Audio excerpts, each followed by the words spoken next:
আসসালামু আলাইকুম। আপনারা যারা আমাকে দেখতে পাচ্ছেন, আমার ভিডিওটি দেখছেন, আশা করি সবাই ভালো আছেন। আলহামদুলিল্লাহ, আল্লাহর রহমতে আপনারা সবাই ভালো থাকেন, এটাই সবসময় কামনা করি।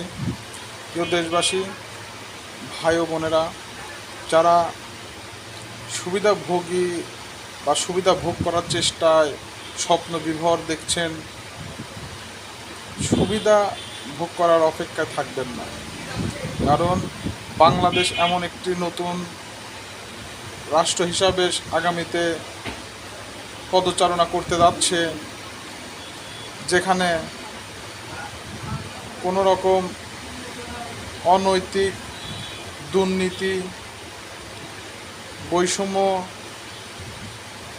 বা যে কোনো বিষয়ের অপরাধ করার মতো রাষ্ট্র আর থাকবে না।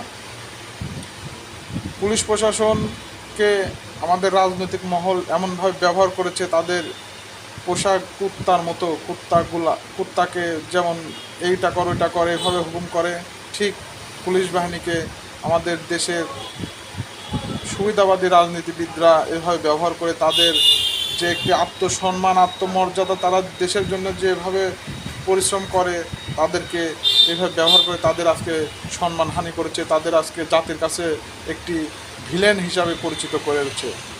আজকে পুলিশ বাহিনীর এই অপরাধের কারণে জনসাধারণের মাঝে পুলিশ বাহিনীর গ্রহণযোগ্যতা কমে গেছে। পুলিশ বাহিনীকে কেউ আর ভয় পায় না। পুলিশ বাহিনীকে ঘুষের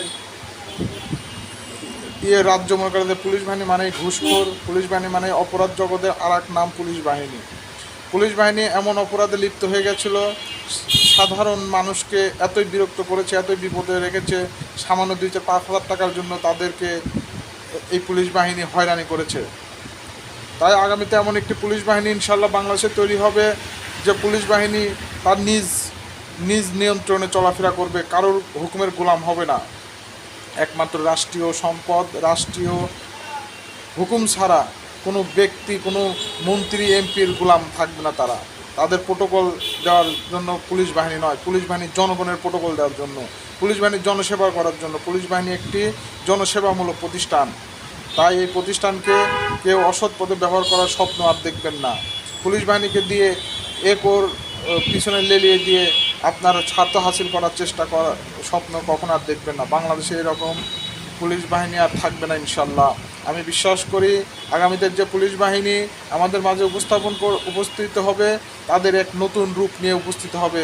সেই 2001 সালে যেভাবে র্যাব বাহিনী বাংলাদেশে পদচারণা শুরু করেছিল, সাধারণ জনগণ থেকে শুরু করে কুখ্যাত সন্ত্রাসী মহল, আন্ডারওয়ার্ল্ড মহল সহ সবাই তাদের বুক কেঁপে উঠেছিল, ঠিক পুলিশ বাহিনী এমন একটি চৌখস পুলিশ বাহিনী হবে যাদের দেখলে মানুষ এমনিতেই সোজা হয়ে যাবে।